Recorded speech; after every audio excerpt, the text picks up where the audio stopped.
Жайыл командасы, Жайыл району келді.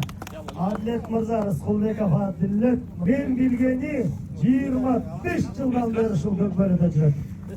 Мынакей. Машалла, машалла. Ассаламу алейкум.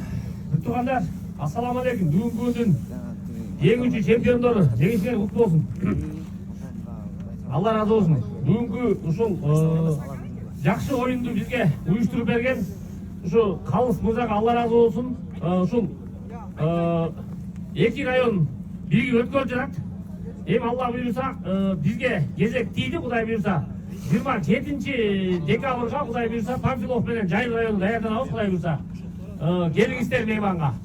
Алланын каалоосу менен ушул токмоктукта ушу Калыска ат мингириштир. Эми ушул жердеги улакчылар баары салакан жайып туруп, ушу Калыска жакшы бир дуа кылайлы. Калыс инибиз эгиз эркек уулду болсун. Кана жигиттер, омин.